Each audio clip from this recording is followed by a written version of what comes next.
प्रसंग काल्याचा आहेत आणि काल्याचं कीर्तन म्हटलं की काही प्रश्न उपस्थित होतात, काही प्रश्न डोळ्यासमोर उभे राहतात की महाराज अखंड हरिनाम सप्त्यामध्ये काल्याचं कीर्तन करावं लागतं का? प्रश्न निर्माण झाला. प्रश्न काय? अखंड हरिनाम सप्ताह असला की त्याच्यामध्ये काल्याचं कीर्तन करावंच लागतं का? आणि जर नाहीच केलं आणि आम्ही जर सप्ताह तसाच बंद केला, काल्याचं कीर्तन न करता जर आम्ही सप्ताह बंद केला तर कोणी आमच्यावरती पोलीस कंप्लेंट करेल का? आमच्यावरती कोणी पोलीस कंप्लेंट करेल का? आम्हाला कोणी पोलीस स्टेशनला नेईन का? आणि जर नाहीच केलं आम्ही तर आमच्यावर कोणी कारवाई करेल का? तसं काही होणार नाहीत. पण तरीसुद्धा आपल्याला अखंड हरिनाम सप्त्यामध्ये काल्याचं कीर्तन करावंच लागतं. का करावं लागतं? कारण काल्याचं कीर्तन आणि अखंड हरिनाम सप्ताह याचा अनन्य भाव संबंध सांगितला आहे. याचा संबंध आहेत. संबंध काय आहेत की काल्याचं कीर्तन जर करायचं असेल तर त्याच्याकरता उत्सव करावा लागतो आणि उत्सव पूर्ण करायचा असेल तर त्याच्याकरता काल्याचं कीर्तन करावं लागतं. बोलणं कळतंय? काल्याच्या कीर्तनाशिवाय उत्साहाला अखंड हरिनाम सप्त्याला पूर्णता प्राप्त होत नाहीत. म्हणून यांचा अनन्य भाव संबंध आहेत. म्हणून काल्याचा प्रसंग झाला, आज काल्याचं कीर्तन झालं की आपल्या सप्त्याला परिपूर्णता प्राप्त होते. विठाला विठाला विठाला विठाला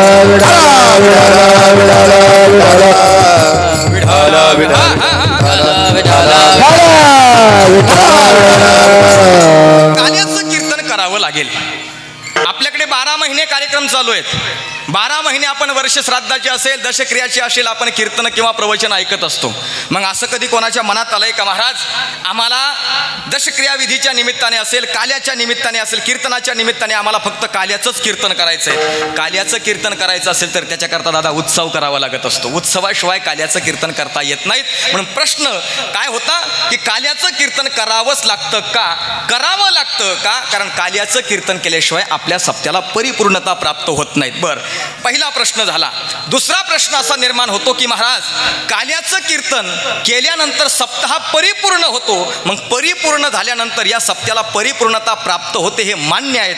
पण या काल्याच्या कीर्तनामध्ये देवाचे अनेक चरित्र सांगितलेत. देवाचे अनेक चरित्र सांगितलेत. त्याच्यापैकी देवाचे एका लीलेचं वर्णन करतात या अभंगातून जगद्गुरु तुकोबाराय. परंतु एका लीलेचं वर्णन करत असताना तुकोबाराय म्हणतात भगवान परमात्म्याने ज्या लीला केल्या गोकुळामध्ये, कारण देवाच्या चरित्रामध्ये 3 टप्पे पडतात. लक्ष द्या, कृष्णाच्या चरित्रामध्ये 3 टप्पे पडतात. कोणते कोणते? एक मथुरेमध्ये केलेलं चरित्र, ऐकताय तुम्ही? मथुरेमध्ये केलेलं चरित्र, गोकुळामध्ये केलेलं चरित्र आणि तिसरं आहे द्वारकेमध्ये केलेलं चरित्र. मग कोणतं चरित्र गायचं? तर महाराज या ठिकाणी प्रमाण देतात, चरित्र ते उच्चारावे केले देवे गोकुळी. परमात्म्याने गोकुळामध्ये जे लीला केली, जे वर्णन केलं, ज्या लीला केल्या, जे चरित्र केलं, तेच लीला या अभंगातून तुकोबाराय व्यक्त करतात. ऐका काय झालं. प्रसंग गोकुळातला आहे. भगवंताने एक सुंदर लीला केली. लीला अशी केली, दुपारची वेळ आहे आणि दुपारची वेळ असल्या कारणामुळे परमात्मा खेळण्याकरता यमुनेच्या तीरावरती जातात.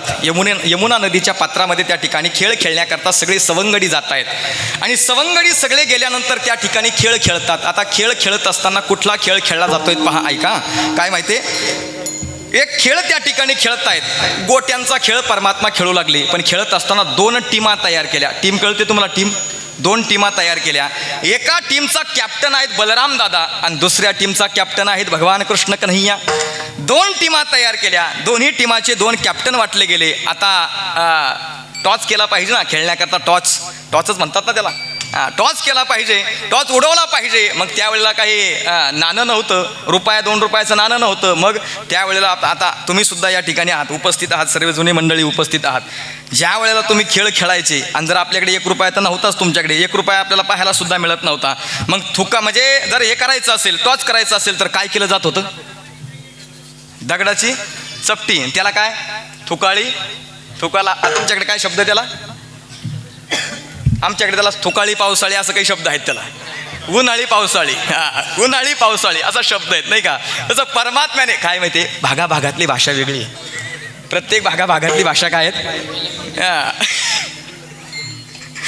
म्हणजे कोणत्या भागात गेल्यानंतर कोणत्या वस्तूला काय म्हणते काही सांगता येत नाही. म्हणजे आता मी जर मुंबई भागात जर कीर्तनाला गेलो, मुंबई, भिवंडी, डोंबिवली, कल्याण, ठाणे, मुंबई म्हणजे इकडे जर कीर्तनाला गेलो तर तिकडचे लोक परिचय करून देतात बायकोचा. मला भाषा सांगायची आहे. तिकडचे लोक म्हणतात महाराज आमच्या मिसेज आहे. काय शब्द वापरतात?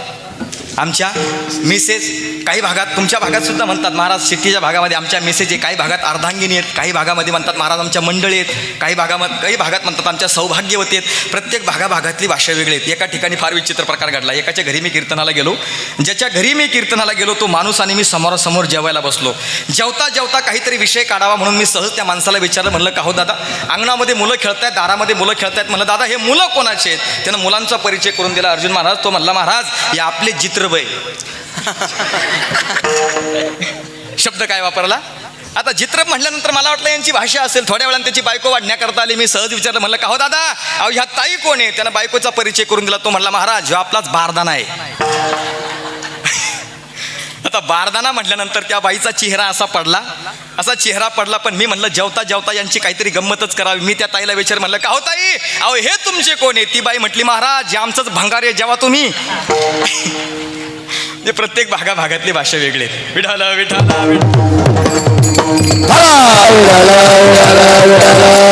या मुद्द्यावरती या. परमात्म्याने तो टॉस उडवला.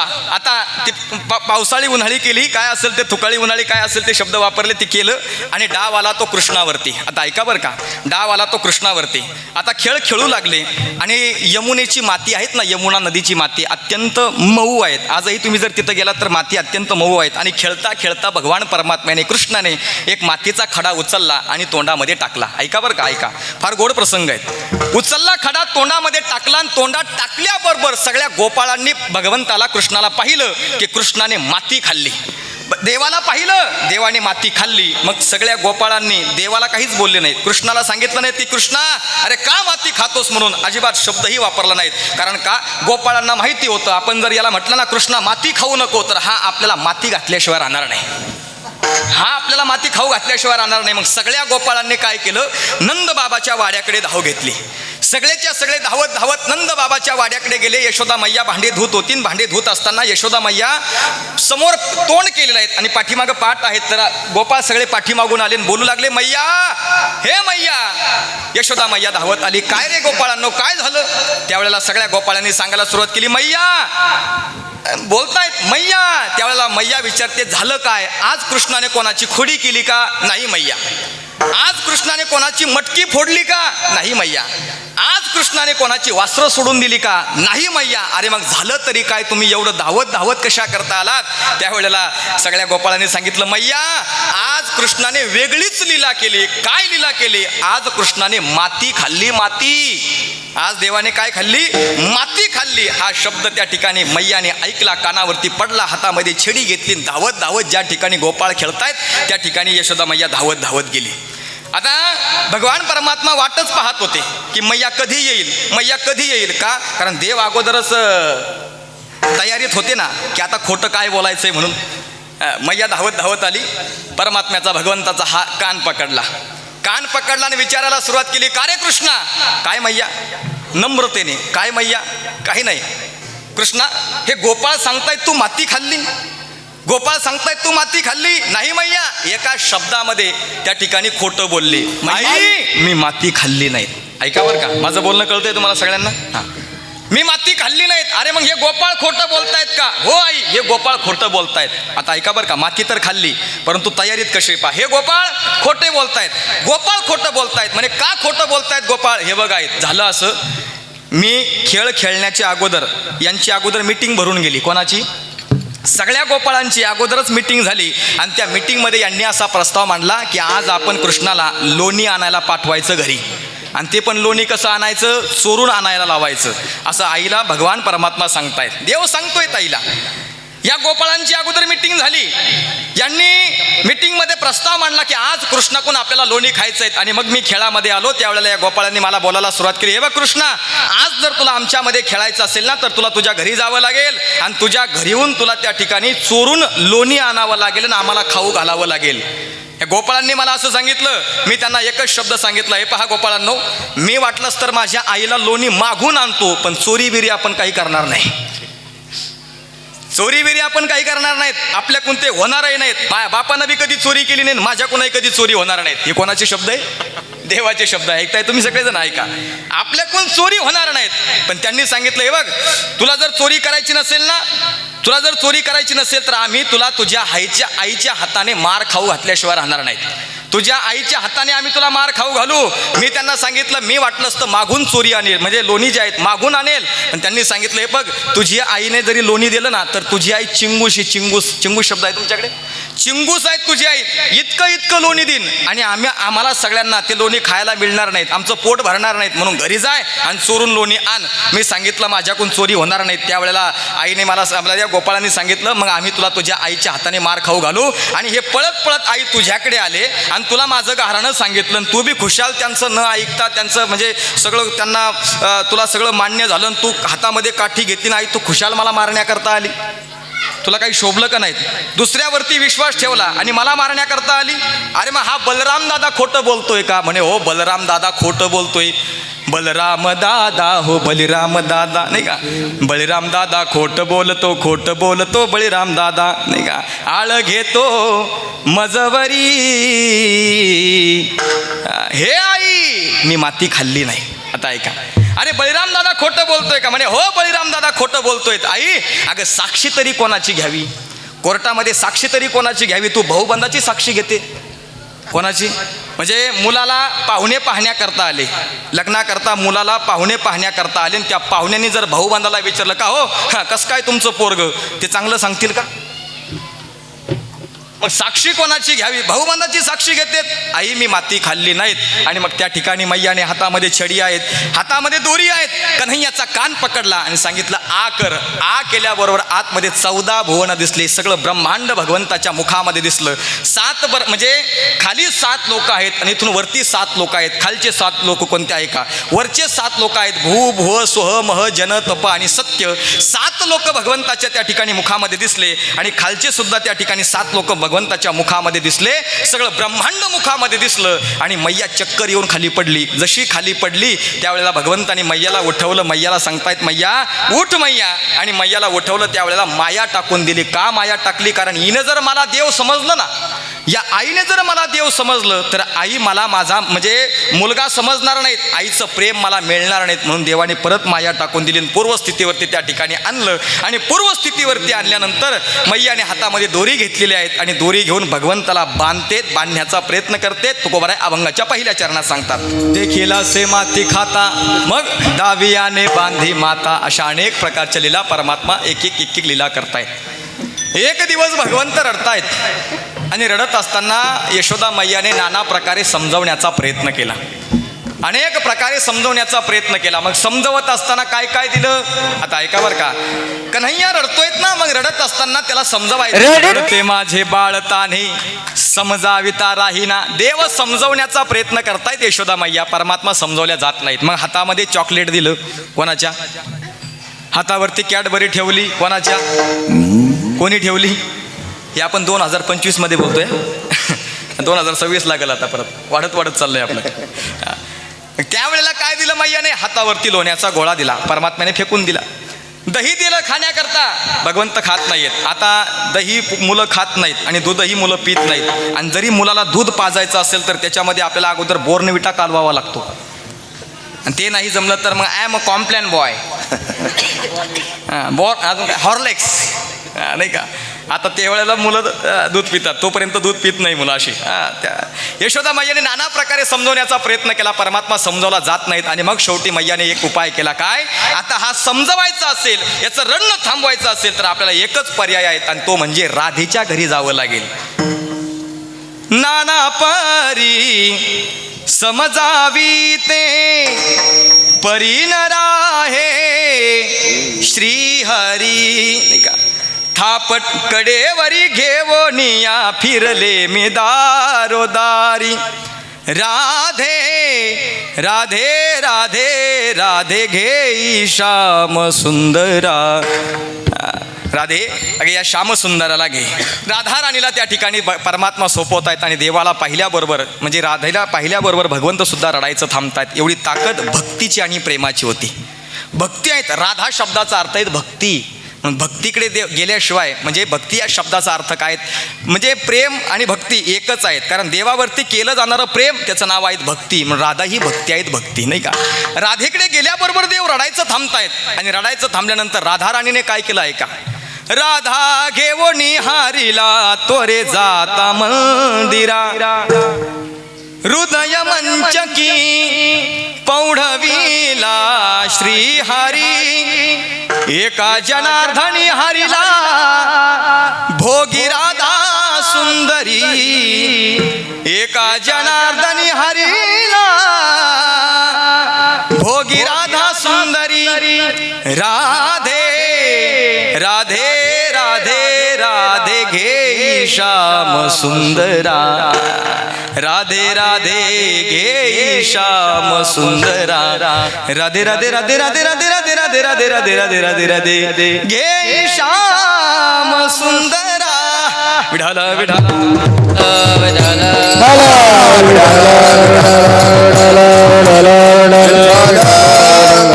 अशा प्रकारे परमात्मा लीला करतायत. लीला केली माती खाण्याची, लीला केली रडण्याची. देवाने आणखीन एक लीला केली सुंदर. आता ऐका, परमात्म्याच्या मुखामध्ये एकही दात नाहीयेत, कृष्णाच्या मुखामध्ये एकही दात नाहीयेत. आणि त्यावेळेला देवाने एक सुंदर लीला केली. लीला अशी केली, पहा काय झालं. यशोदा मैयाच्या घरी एक गवळण आली आणि त्या गवळणीने आवाज दिला, यशोदे बाहेर ये.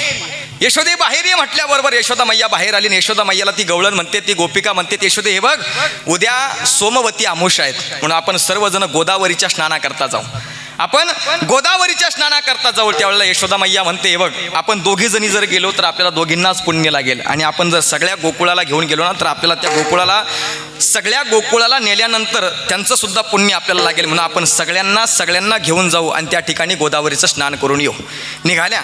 आता जात असताना दुसऱ्या दिवशी जायचं आहेत ना, मग जात असताना प्रसंग असा होतोय, पहा, प्रत्येकाने आपापली गाडी सजवली. गोदावरीच्या स्नानाकरता जायचं आहे, प्रत्येकाने आपापली गाडी सजवली. कोणाची स्कॉर्पिओ, कोणाची बुलेरो नाही का, कोणाची बलेनो, कोणाची फॉर्च्युनर, ह्या गाड्यानं या प्रत्येकाने आपापली बैलगाडी सजवली. आता ऐका, प्रत्येकाने सुंदर आपापल्या बैलगाड्या सजवल्या आणि बैलगाड्या सजवल्यानंतर सगळे गोपाळ, सगळ्या गोपिका गोदावरीच्या स्नानाकरता निघाल्या. स्नानाकरता जात असताना आता नंद राजाची गाडी आहेत. नंद बाबा हे गोकुळाचे राजे आहेत. मग राजाची गाडी मधी चालेल, पुढं चालेल का पाठीमागं चालती? समजा मुख्यमंत्र्याची गाडी आली तर ती मधी असते, पुढं असते का मागं असते? मधी असते. म्हणून नंद बाबाची गाडी मधी आहेत. 5-50 गाड्या पुढं, 5-50 बैलगाड्या पाठीमागं. आणि नंद बाबाच्या बैलगाडीमध्ये 6 जण बसलेले आहेत. ऐका बरं का, 6 जण नंद बाबाच्या बैलगाडीमध्ये आहेत. कोणते कोणते? एक आहेत भगवान कृष्ण, दुसरे आहेत बलराम दादा, तिसरे आहेत रोहिणी मैया, चौथी आहेत यशोदा मैया, 5वी आहेत नंद बाबा आणि 6वी आहेत सुनंदा आत्या.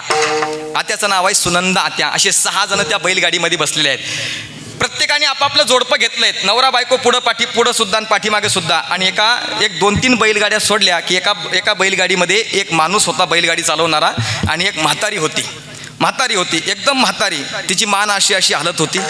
इंदिरा आवासमध्ये राहत होती. इंदिरा आवासमध्ये राहत होती. अन्न सुरक्षेचे गहू तांदूळ आणत होती. अजून लाडकी बहीण आनंदाचा शिदा आणत होती. महात्मा ज्योतिबा फुले याच्यामध्ये ती दवाखाना करत होती. या योजनेमध्ये लाडक्या बहिणी तिचं वय बसत नव्हतं. 2-4 बैलगाड्या पाठीमागे आहेत आणि ती म्हातारी बसल्या विचार करते, समोरच्या बैलगाडीमध्ये बसण्याकरता जागा नाहीत.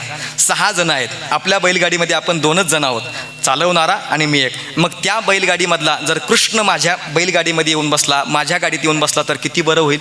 हे देवाने ऐकलं म्हणजे देव मनाचं जाणणारा आहे. तो देवाला काय कळत नाही. या ठिकाणी कबीरदास महाराजांचं असं म्हणणं आहे. पहा, कबीरदास महाराज म्हणतात, चिटी के पाव में नुपुर बजता है तो भी भगवान सुनता है. चिटी शब्दाचा अर्थ होतो मुंगी. मग मुंगी केवढी, तिचा पाय केवढा, तिच्या पायातलं नुपूर ते केवढं, त्या नुपुरामधला त्याच्यातला खडा केवढा, घुंगरू केवढं, ते सुद्धा देवाला ऐकायला जातं. देवाने त्या म्हातारीच्या मनातलं ओळखलं आणि देवाने रडायला सुरुवात केली. आता ऐका, परमात्मा रडतायत आणि परमात्मा रडत असताना त्या ठिकाणी मैयानं समजवलं. आणि रडत असताना मैया म्हणतात, कन्हैया का रडतोय? त्यावेळेला मैया विचारल्यानंतर परमात्मा सांगायला सुरुवात करतात. देव सांगतायत, हे बघ मैया, मला सांग, तुझं आणि बाबाचं नातं काय ग? आता ऐका बरं का, ऐका, तुझं आणि बाबाचं नातं काय? त्यावेळेला यशोदा मैया थोडीशी लाजली, कारण एकदम नवऱ्याचं नाव घेत नाहीत ना. अगे हे बघ कृष्णा, ते माझे पती आहेत, मी त्यांची अर्धांगिनी आहेत. बरं, मग मैया तुमच्या दोघांचं नातं आहेत नवरा बायकोचं. म्हणे हो. समोरच्या बैलगाडीमध्ये जे बसलेले आहेत ते कोण आहेत? ते पण नवरा बायको आहेत. पाठीमागच्या बैलगाडीमध्ये बसलेले आहेत ते कोण आहेत? म्हणे ते सुद्धा नवरा बायको आहेत. मग मैया जगातल्या सगळ्याच माणसांना, पुरुषांना बायका असतात का? म्हणे हो असतात. मग सगळ्या पुरुषांना बायका असतात, ज्यांनी लग्न केलं त्या सगळ्या पुरुषांना बायका असतात. बरं, मग कन्हैया मला सांग, आपलं भगवान म्हणतायत मैया मला सांग, मग माझी बायको कुठे आहेत? जर पुरुषांना बायको असते तर माझी बायको कुठे आहेत मला सांग. त्यावेळेला मैया म्हणते अरे कन्हैया तू लहान आहेत अजून. नाही नाही मैया, मला बायकोच पाहिजे ना, आत्ताच पाहिजे. आता ऐका बरं का, निघाले कुठे? गोदावरीच्या स्नानाला. मैया आत्ताच पाहिजे. पण कोण आहेत?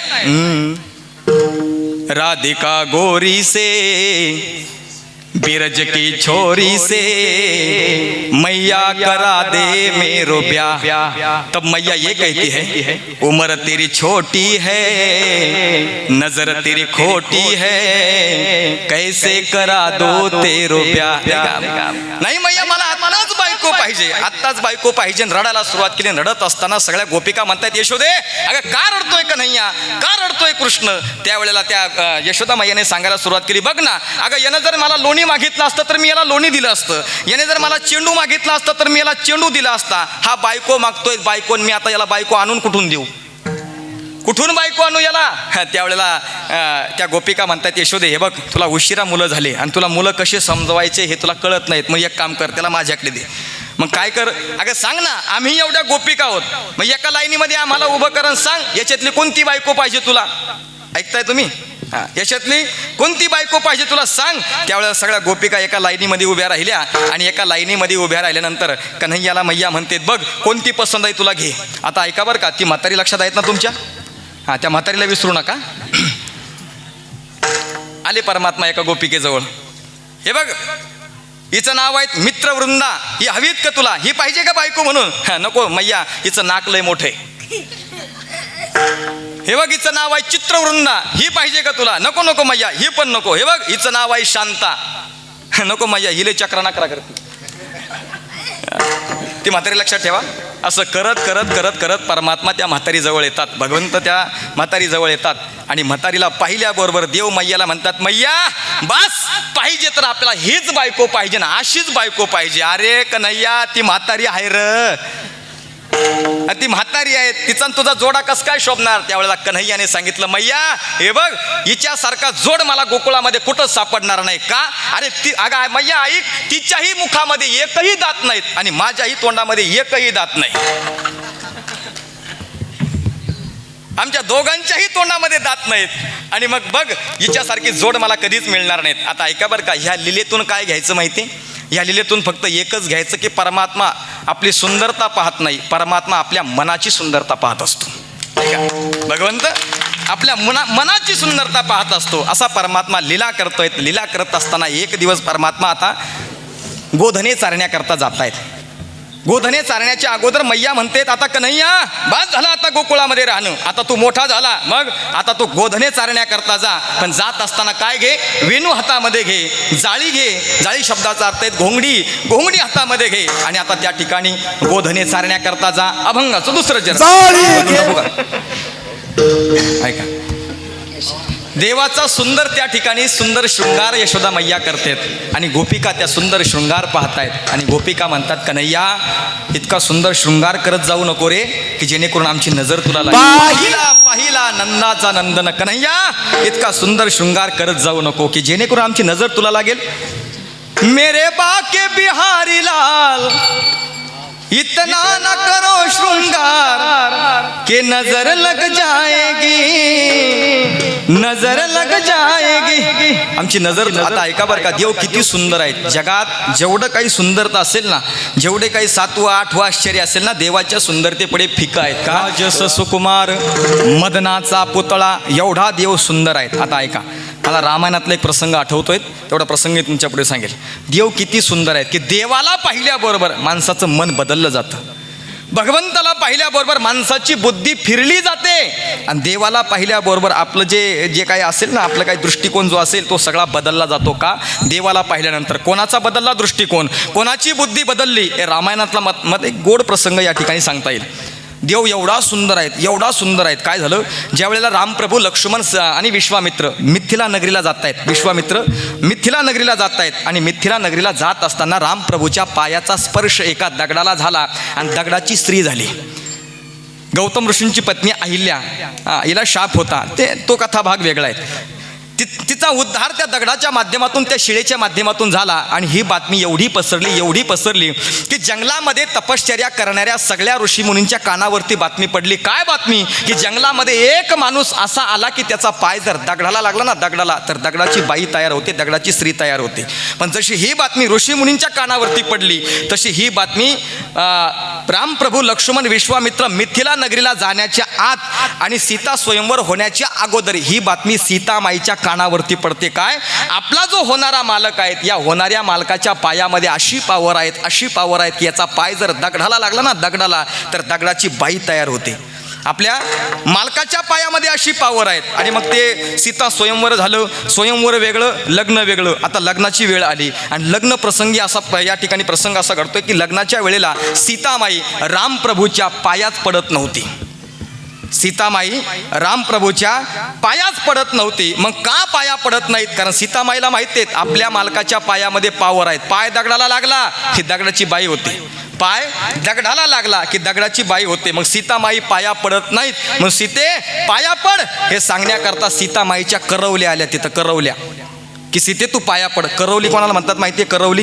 करवली या शब्दाची सुटसुटीत आणि सोपी व्याख्या अशी आहेत की जी लग्नामध्ये दिवसभर मिरवली उसका नाम, हा बस. करवल्या आल्या आणि करवल्या सांगू लागल्या सीते दाजीच्या पाया पड, दाजीच्या. आता दाजी शब्द गेला, दाजी शब्द रिटायर झाला. आता नवीन शब्द मार्केटला आला. कोणता माहिती आहे? जिजू. जिजू.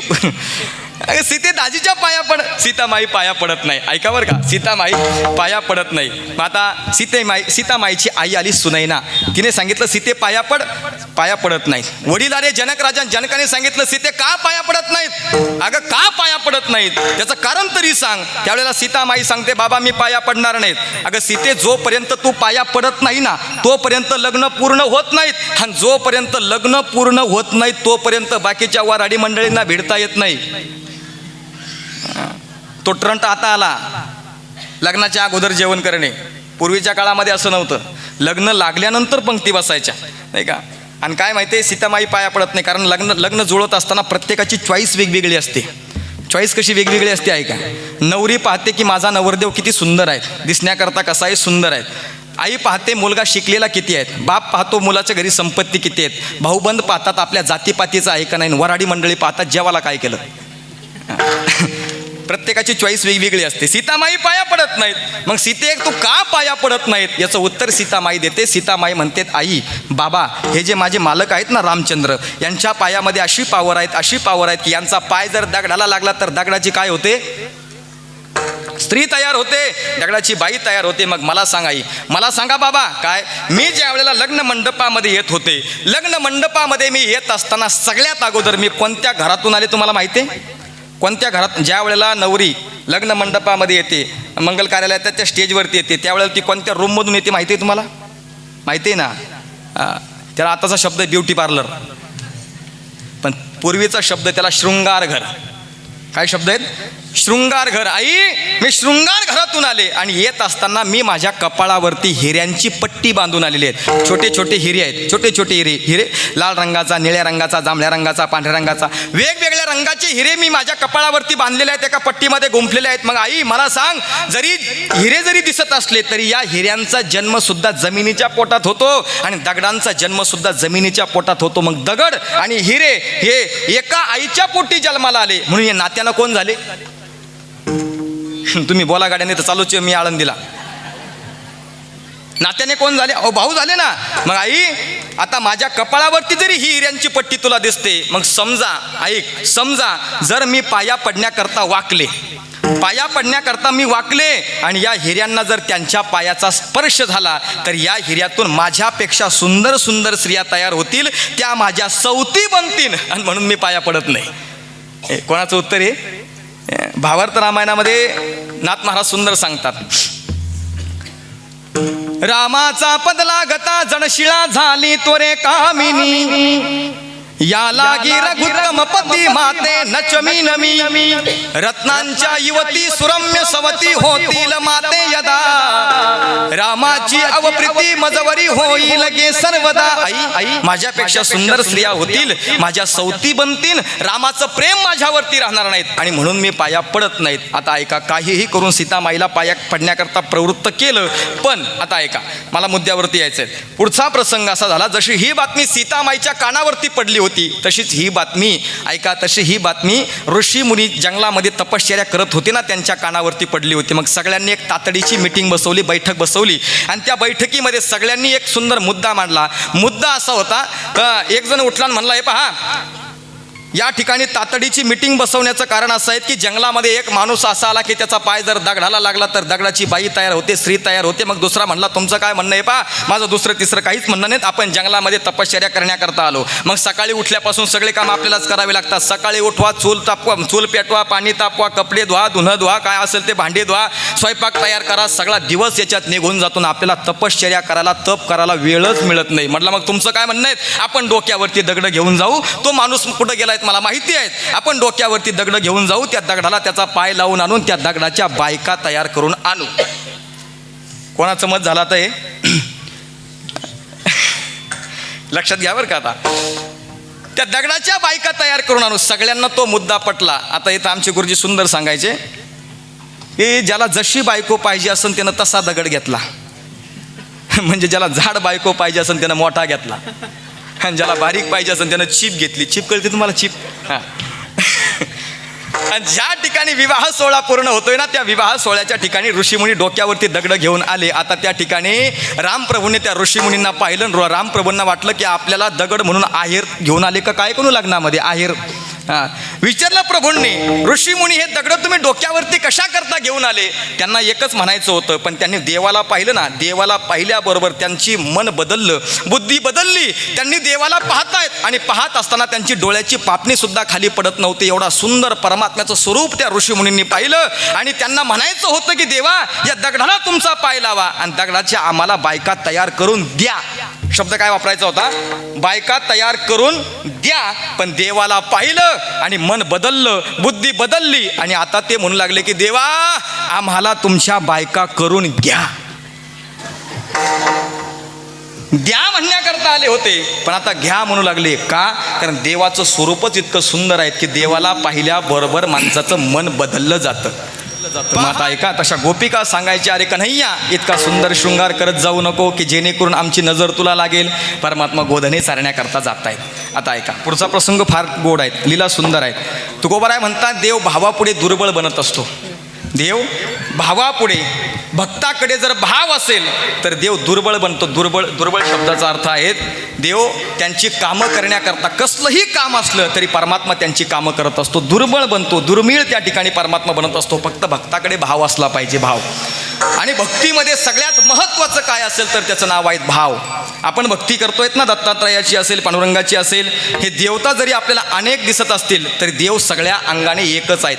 ऐका बरं का, काय माहिती आहे, देव आपल्याला जरी अनेक दिसत असतील, कोणी दत्तात्रयाच्या रूपामध्ये देवाला मानतायत, कोणी पांडुरंगाच्या रूपामध्ये देवाला मानतायत, कोणी वेगवेगळ्या रूपामध्ये त्या भगवंताची भक्ती करतायत, पण करत असताना देव मात्र एकच आहे. परमात्मा एकच आहे, फक्त तो वेगवेगळ्या रूपाने नटलेला आहे. देव नटला नाना परी, भरोणी उरला चराचरी. देव वेगवेगळ्या रूपाने नटलेला आहे. मग आता ऐका, माझ्यावर घेऊन सांगतो, एक उदाहरण सांगतो, कारण आमच्यावरती घेतल्याशिवाय खसखस पिकत नाही.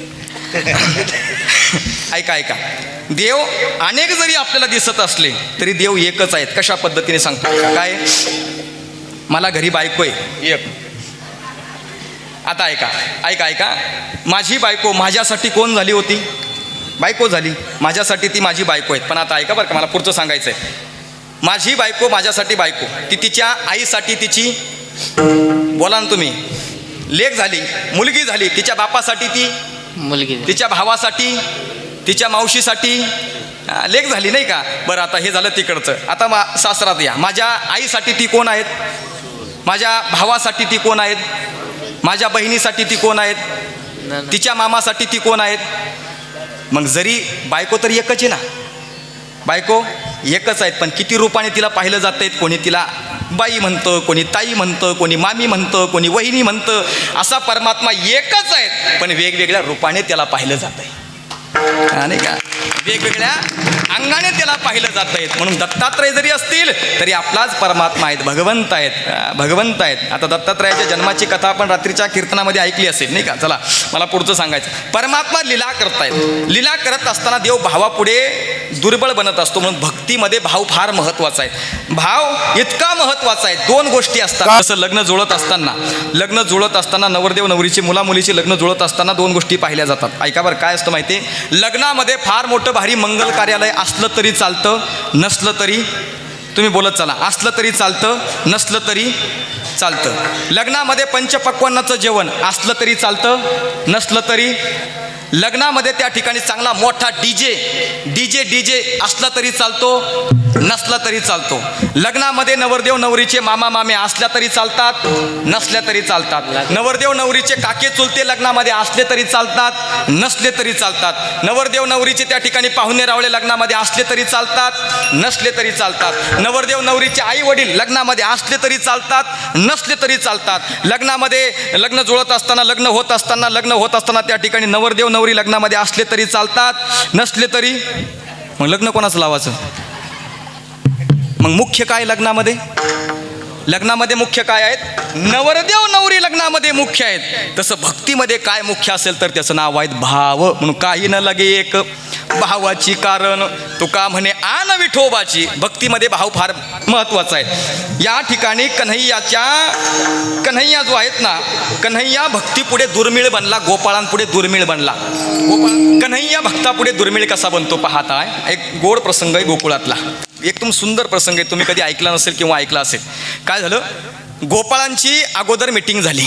गोपाळ जे आहेत गोपाळांची अगोदर मिटिंग झाली आणि त्या सगळ्या गोपाळांनी, कन्हैया खेळामध्ये अजून आला नव्हता, आणि सगळ्या गोपाळांची मिटिंग झाली की इथून पुढे कन्हैयाला आपल्या खेळामध्ये खेळू द्यायचं नाहीत, कन्हैयाच्या गायी आपल्या गायीमध्ये मिसळू द्यायच्या नाहीत. सगळ्यांचा प्रस्ताव त्या ठिकाणी मान्य झाला आणि प्रत्येकाने मान्य केले की कन्हैयाला आजपासून आपल्या खेळामध्ये खेळू द्यायचं नाहीत. कन्हैया त्या ठिकाणी आला. कन्हैया काही कारणास्तव उशीर झाला होता म्हणून कन्हैया त्या गोपाळांच्या त्या मिटिंगमध्ये आला आणि गोपाळांनी त्याला सरळ सांगितलं, हे बघ कन्हैया, काय आजपासून तू आमच्यामध्ये खेळायचं नाही, आजपासून तू आमच्यामध्ये राहायचं नाही, तू सुद्धा आम्हाला नको आणि तुझ्या गायी सुद्धा आम्हाला नको. का, कारण तुझ्या गायी सुद्धा इतक्या चंचल आहेत ना, म्हणून तू आता इथून पुढे तुझ्या गायी सुद्धा बाजूला काढून घे. तुझ्या गायी ओढाळ आहेत, आता या क्षणाला इथं आहेत तर दुसऱ्या क्षणाला तिथं आहेत. पण तुझ्या गायीमुळे आमच्या गायी सुद्धा बिघडत चालल्या. म्हण आहेत ना, ढवळ्या शेजारी पावळ्या बांधला आणि काय लागला, गुंत लागला ना, वान जाऊ द्या.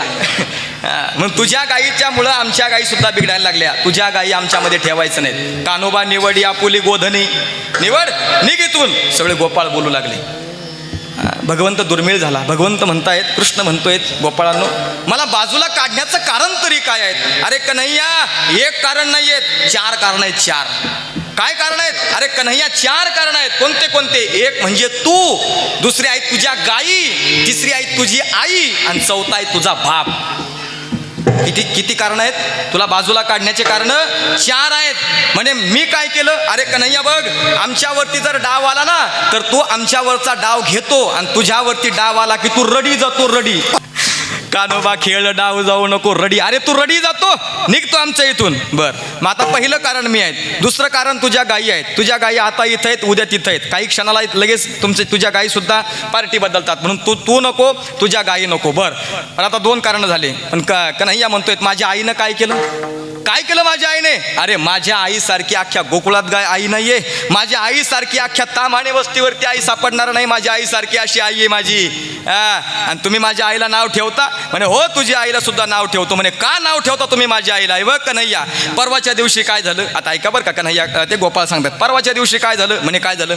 परवाच्या दिवशी आपण खेळ खेळत असताना आपल्याला भुका लागल्या. म्हणे हो. मग भुका लागल्यानंतर आपण आपल्या शिदोऱ्या एकत्रित केल्या. हो. मग शिदोऱ्या एकत्रित केल्यानंतर आपल्या सगळ्यांची शिदोरी खात असताना आपले काही पोटं भरले नाहीत. शिदोऱ्या वाटल्या गेल्या, पोटं काही भरले नाहीत. मग तू काय सांगितलं, आपल्या घरी जाय. ऐकताय तुम्ही. तू काय सांगितलं मला? एक गोपाळ सांगतो, आपल्या घरी जाय आणि माझ्या आईला माझं नाव सांग आणि शिदुरी घेऊन ये. मी तुझ्या सांगण्यावरून तुझ्या आईकडे गेलो. तुझ्या आईकडे गेल्यानंतर तुझ्या आईने तर शिदुरी दिलीच नाहीत. मग 100 फौजदाऱ्या माझ्याकडे केल्या, चौकशा केल्या. चौकशा काय चौकशी केली? आता ऐका, काय चौकशी केली म्हणजे बघ, तुझ्या सांगण्यावरून मी तुझ्या घरी गेलो. तुझ्या आईने मला विचारायला सुरुवात केली, कोणाचा आहे तू? नाही, कोणाचा आहे तू?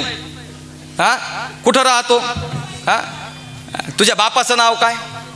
आधार कार्ड आहे का? आधार कार्ड आहे? पॅन कार्डाला लिंक केलेलं आहे?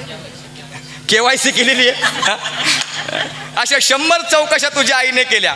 आणि मग शेवटी चौकशा करून मी तरी सांगण्याचा प्रयत्न केला. ती नाही का पाण्याची टाकी, त्या पाण्याच्या टाकीजवळ माझं घर आहे, तरी सुद्धा तुझ्या आईला माझ्यावरती विश्वास पटला नाही. चौकशा करून शेवटी तुझ्या आईने काय सांगितलं? कृष्णाला पाठव मग शिदुरी देते. कृष्णाला पाठव मग शिदुरी देते. तुझ्या सांगण्यावरून मी घरी गेलो, पण तुझ्या आईने शिदुरी दिली नाहीत. चौकशा माझ्याकडे केल्या, म्हणून तुझी आई सुद्धा त्याला कारणीभूत आहेत. बरं, चौथी गोष्ट, तुझा बाप. बापावर जाऊ नको. आपलं चाललंय ना दोघाचं, आपल्या दोघाचं चाललंय ना, बापावर जाऊ नको. कोण म्हणतंय? बाप कशाला मध्ये काढतो? बापानं काय केलं? अरे बघ, तुझा बाप सुद्धा तसाच आहे. म्हणजे काय केलं माझ्या बापाने? हे बघ, आपण सगळेजण खेळ खेळत असताना खेळ खेळणं झाला एक दिवस आणि आपण सगळेजण गाई घेऊन आता घरी जात होतो. आणि घरी जात असताना, लक्ष द्या, घरी जात असताना रस्त्याने चालता चालता तुझा एक बैल चुकला. बैल चुकला आणि त्या बैलाचं नाव आहे मोरा नावाचा बैल. मोरा नावाचा बैल चुकला.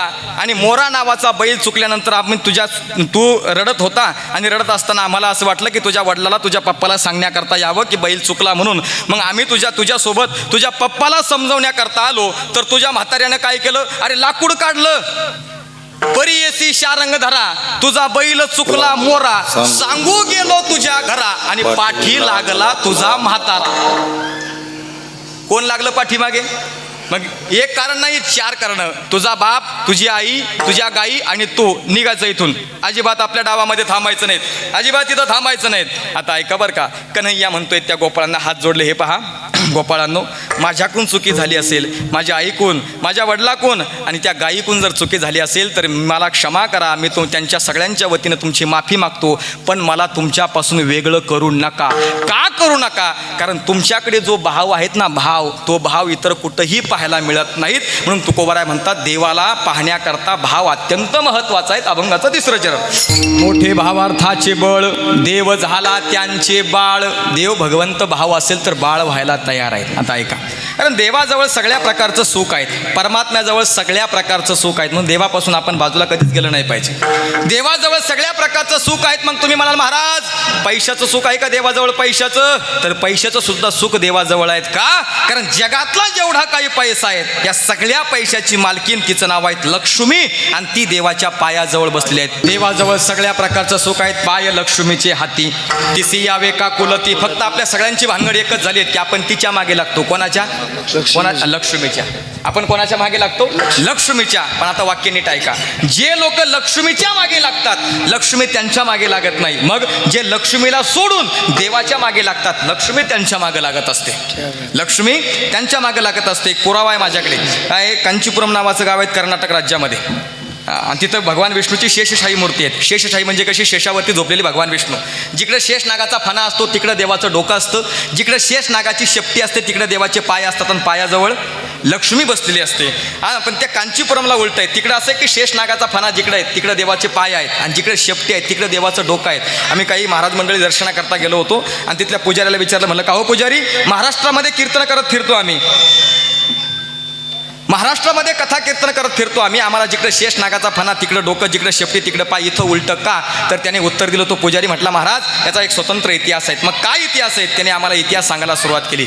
इतिहास सांगत असताना त्याने आम्हाला महाराज मंडळींना असं बाजूला बसवलं आणि त्यांनी ते हिंदीमध्ये सांगायला सुरुवात केली. तिकडची भाषा हिंदी, त्यांची भाषा आहेत, पण हिंदी सगळीकडे चालते. मग ते हिंदीमध्ये, ते मला काय हिंदीमध्ये सांगता येत नाहीत. काय? हमको हिंदी आती ताई, पण मध्ये मध्ये अल्पाट्या खाती. म्हणजे मध्ये हलपाट्या खाल्ल्यापेक्षा आपलं मराठीत सांगितलेलं बरं. त्याने सांगायला सुरुवात केली, म्हणे ऐका महाराज, या नगरामध्ये पूर्वी एक राजा राहत होता आणि तो राजा या मूर्तीची पूजा करायचा.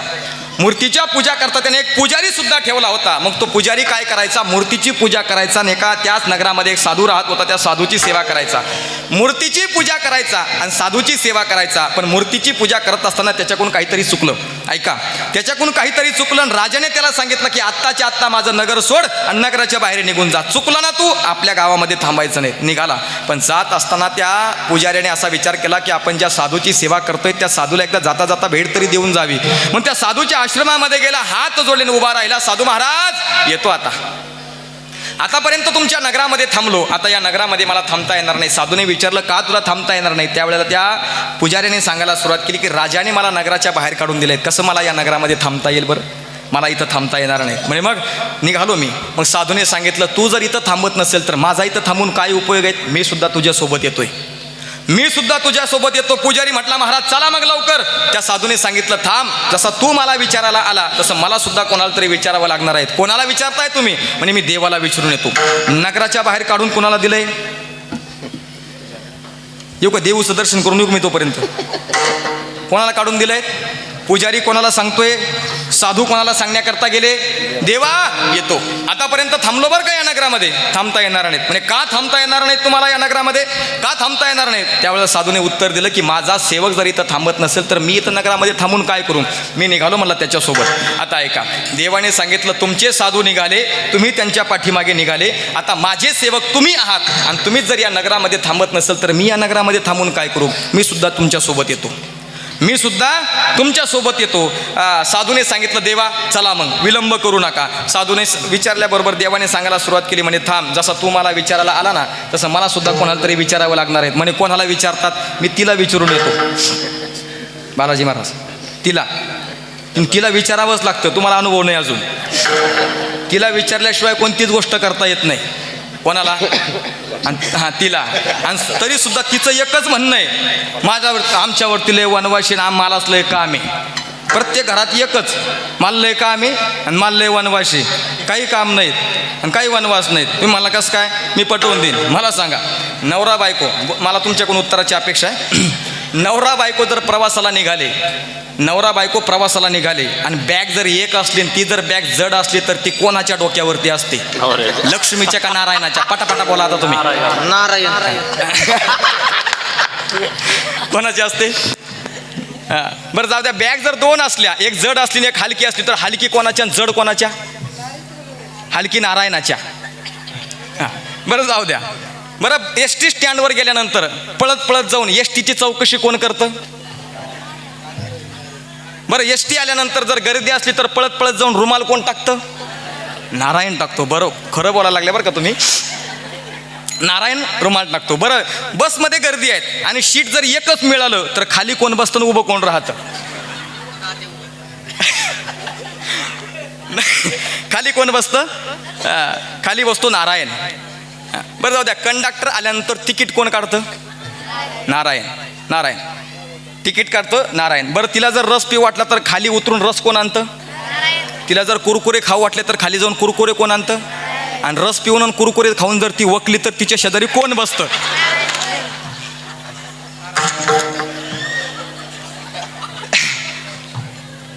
ताई नुसतं बसावंच लागत नाही, कधी कधी पुसावं सुद्धा लागतं.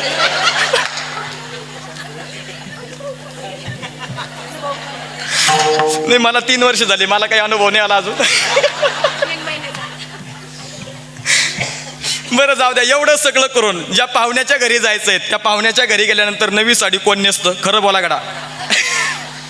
बरं एवढं सगळं करून समजा नवी साडी नेसली, समजा तिच्या पाहुण्याच्या घरी गेलो तर तुमचे पाहुणे तिच्या पाहुण्याच्या घरी गेलो तर तुम्ही माझ्या पाहुण्यासोबत कशी नीट बोलली नाहीत, कशी नीट वागली नाहीत, हे ऐकत ऐकत घरी यायचं, ऐकत ऐकत घरी यायचं. तिच्या पाहुण्याच्या घरी गेलो तर तुमचे पाहुणे माझ्यासोबत कसे, तिच्या पाहुण्याच्या घरी गेलो तुमचे म्हणजे तुम्ही माझ्या पाहुण्यासोबत कशी नीट बोलली नाहीत, हे ऐकत ऐकत घरी यायचं. आणि एवढं सगळं करून ते जनावर आपलं ती बाई घरी आणायची, शब्द निघाला, ती बाई घरी आणायची. तिने एकच शब्द वापरायचा, काय माहिती आहे का, आता याच्या पुढे मला तुमच्यासोबत, मग सांगा वनवास कोणावर आहे.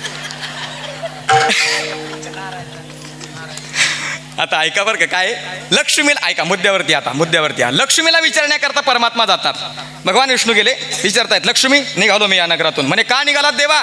अरे थांबत नाही मी या नगरामध्ये, माझा साधू इथं थांबत नाही, मी इथं थांबून काय करू मी इथं थांबून. लक्ष्मीने सांगितलं देवा तुमचे सेवक निघाले, तुम्ही त्यांच्या पाठीमागे निघाले, आता मला जर तुमची सेवा करायची असेल तर मी इथं थांबून काय करू या नगरामध्ये, मी सुद्धा तुमच्या सोबत येते. माता ऐका बरं का, पुजारी निघाला, पुजाऱ्याच्या मागे साधू निघाला, साधूच्या मागे देव निघाला आणि देवाच्या मागे लक्ष्मी निघाली. पण जशी राज्यातून लक्ष्मी बाहेर पडली ना, पडल्याबरोबर सगळ्या राज्यामध्ये दारिद्र्य पसरायला लागलं, दरिद्री पसरायला लागली. आणि पसरत असताना राजा पळत गेला आणि अगोदर लक्ष्मीचे पाय धरले. 4 जण उपस्थित आहेत, देव आहेत, लक्ष्मी आहेत, साधू आहेत आणि पुजारी आहेत. राजाने अगोदर कोणाच्या पाठीमागे लागला? राजा लक्ष्मीचे पाय धरले, लक्ष्मीच्या पाठीमागे लागला. लक्ष्मीला विनवणी केली की लक्ष्मी आई साहेब नका ना जाऊ तुम्ही या नगराला सोडून, नका जाऊ तुम्ही या नगराला सोडून. लक्ष्मीने सांगितलं राजा मी थांबते, माझे मालक थांबले पाहिजे, मालकाची विनंती कर.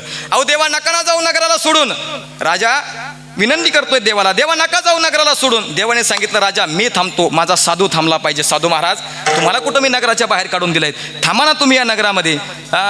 साधूने सांगितलं राजा मी थांबतो, माझा पुजारी थांबला पाहिजे. राजा लक्ष्मीचे पाय सोडले राजाने, पुजाऱ्याचे पाय धरले, पुजाऱ्याला विनंती केली की पुजारी महाराज राहा तुम्ही आता. मग राजाच्या विनंतीवरून पुजारी थांबला, पुजाऱ्याच्या मागे साधू थांबला, साधूच्या मागे देव थांबला आणि देवाच्या मागे लक्ष्मी थांबली. देवाच्या मागे लक्ष्मी थांबली. याचा क्रम असा आहे की जे लोक लक्ष्मीच्या मागे लागतात लक्ष्मी त्यांच्या मागे लागत नाही. मग जे लक्ष्मीला सोडून देवाच्या मागे लागतात लक्ष्मी त्यांच्या मागे लागत असते.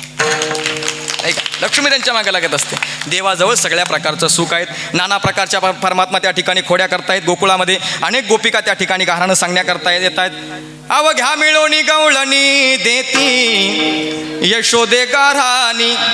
काय गाराणे देत आहेत? खाऊन दही दूध तूप लोणी अवघी फोडली विरझणी हे ग बाई आम्हासी पावेना यशोदे बाळ तुझा कान्हा कोठवरी सोसू धिंगाणा. तिसरी आली धावणी म्हणे ग बाई काय केली करणी, काय करणी केली? पतीची दाढी माझी वेणी दोहीची गाठ देवोनी गाठ बाई कुणासी सुटे ना यशोदे बाळ तुझा कान्हा कोठवरी सोसू धिंगाणा. एक नाही दोन नाहीत अशा अनेक गवळणी त्या ठिकाणी. काय करावं यशोदे, गोकुळात राहायचं का जायचं तू सांग. कारण तरी सुद्धा यशोदा मैयाला ते खोटं वाटायच्या. यशोदा मैयाला ते खोटं वाटायचं की माझा कान्हा खोड्या करत नाहीत. गोपिकांनो तुम्हीच याची खोड करतात. काय खोड करतात तुम्ही याची? तुम्ही लपून याचा भवरा आळ घेता शारंग धरा. तुम्ही 12 घरच्या 12 गे ताम्हाने वसने वसणारी. तुम्ही 12 घरच्या 12 गे गोकुळच्या नारी. 12 घरच्या 12 आणि माझ्या कानावरती आळ घेतात. कारण कोणत्याच आईला मुलगा खोडी करतो हे खरं वाटत नाही. जगाच्या पाठीवर एकच कोर्ट असं आहे की जिथं मुलाने केलेल्या सगळ्या खोड्या माफ होतात. आईचं न्यायालय, आईचं कोर्ट आहे.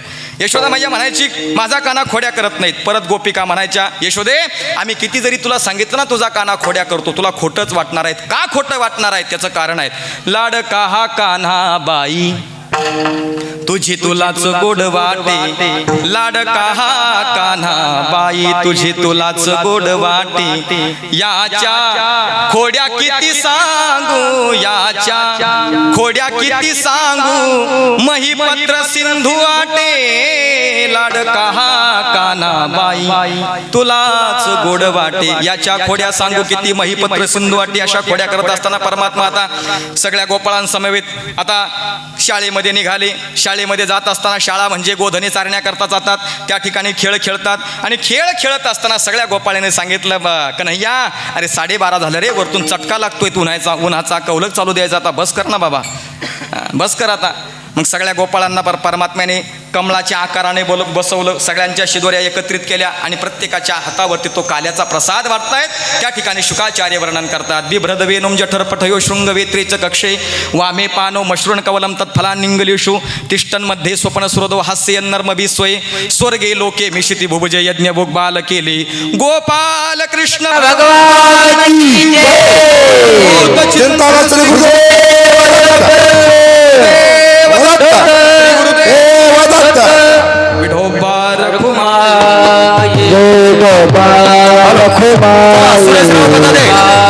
सावता कुदळे आपल्याला विनंती आहे. महाराजांचा सन्मान करण्यासाठी वरती यायचंय. रखुमाये रखुमाये रखुमाये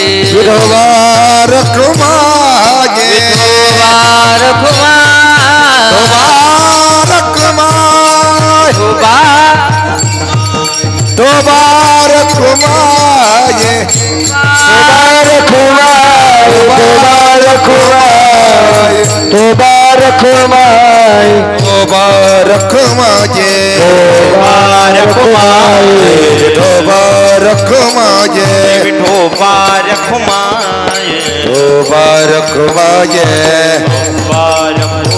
बोला पुंडली कवरला नित्यान देवा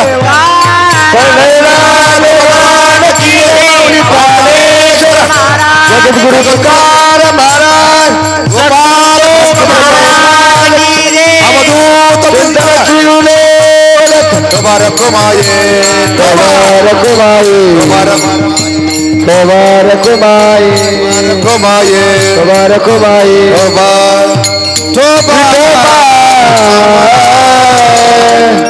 असो देखील असे माती खाता दावी आणि बांधी माता जाळी घेऊन कांबळी काठी गाई वळी बेणू पाठी यथामथी यथावकाश अभंगाचा चिंतन करण्याचा प्रयत्न केला. काल्याचं कीर्तन आणि आजच्या या कीर्तनाची म्हणजे आजच्या या सप्त्याची सुद्धा पूर्णता या ठिकाणी येते. का काल्याचं कीर्तन केल्याशिवाय सप्ताह पूर्ण होत नाही का. म्हणजे काला हे परिपूर्णतेचं द्वेतक आहेत. म्हणजे आज मी कीर्तन करून गेल्यानंतर जर मी उद्या योगायोगाने परत जर इथं आलो ना तर तुम्ही मला एक प्रश्न करता, महाराज काला तर कालच झाला, तुम्ही आज का आला? तुम्ही काला झाला. आपला सप्ताह या ठिकाणी पूर्ण झाला. आता आपण इथून पुढे आजच्या दिवसापासून पुढे दुसऱ्या वर्षामध्ये आपण सर्वजण पदार्पण करत आहोत. या कार्यक्रमासाठी आपण आवर्जून आपापल्या तन मन धनाने सगळ्यांच्या सहकार्याने हा कार्यक्रम या ठिकाणी संपन्न करत आहात. मार्गदर्शक आदरणीय ऋतुजाताई या ठिकाणी उपस्थित आहेत. ताईंनी गोड सुंदर या ठिकाणी नियोजन केलेलं आहे. म्हणजे सगळ्यांच्या माध्यमातून तुमच्या सगळ्यांची साथसुद्धा ताईला आहेत. सगळ्यांची साथ, सगळ्यांचा पाठिंबा, असा पाठिंबा राहू द्या जसा यांनी मला ठेवला तसा तुम्ही सुद्धा पाठिंबा राहू द्या. तुम्ही सुद्धा नाही पुढच्या वर्षासाठी आपण सुद्धा सुंदर या ठिकाणी सुंदर नियोजन करणार आहात. असो आपण सगळ्यांनी सहकार्य करायचं आहे, दत्तात्रयाची सेवा करायची आहे. कारण तेच सेवा हा दारवंटा, सेवेला फार महत्त्व आहे. म्हणून आपण सर्वजण या ठिकाणी सेवा करत आहात. आणि उपस्थित गायनाचार्य मृदंगाचार्य आमच्या ज्ञान वैष्णव वारकरी शिक्षण संस्थेतले विद्यार्थी आणि ज्यांचा कॅमेरा या ठिकाणी आता आपल्याला दिसतोय ते वैष्णव वारकरी कीर्तनकार नावाचं एक यूट्यूब चॅनल आहे. वैष्णव म्हणजे आजचं हे कीर्तन आपल्याला त्या चॅनलवरती दिसेल उद्या परवा 2-3 दिवसामध्ये. ताईंचं सुद्धा कीर्तन दुसऱ्या दिवशी ताईंचं कीर्तन झालं, ते सुद्धा याच आमच्या अनिकेत दादांनी रेकॉर्डिंग केलेलं आहे. ते सुद्धा आपल्याला उद्या म्हणजे पाहायला मिळेल. म्हणजे हा कार्यक्रम आपल्याला यूट्यूबला सुद्धा पाहायला मिळेल नाही का दोन्ही. म्हणून एकच विनंती आहे की वैष्णव वारकरी कीर्तनकार या यूट्यूब चॅनलला अवश्य सबस्क्राईब करा, बेल आयकॉन दाबा, घंटी दाबा आणि सबस्क्राईब करा. सबस्क्राईब करा काय असेल. असो आपण सर्वजण आहात. भगवान दत्तात्रयाच्या चरणारविंदी सेवा समर्पित करतो आणि वाणीला या ठिकाणी पूर्ण विराम देतो. ज्ञानेश्वर तुम्ही वारे दोहीकडे मुखे पसरून तुका मने हाती ठोकावरून देणे तुम्ही वारे दोही कंठी धरला कृष्ण मने अवघाजने प्रकाश काला वाकोलिया ब्रह्मादिका उत्तम लोका दाखव काला वाटू एकमेका वैष्णव